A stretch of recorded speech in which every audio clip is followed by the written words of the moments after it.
Selamat siang, masih bersama Om Wayang Suket. Kali ini saya sedang mengerjakan pembuatan wayang rumput dengan karakter binatang. Ini saya membuat karakter kura-kura. Bentuknya juga bisa seperti ini juga sama kura-kura. Dan di sini ada juga bentuk ular.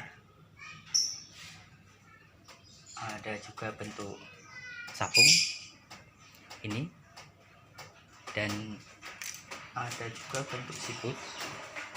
Ini siput. Dan wayang suket ini bisa dimainkan untuk cerita dongeng anak-anak. Ini kita bisa lihat,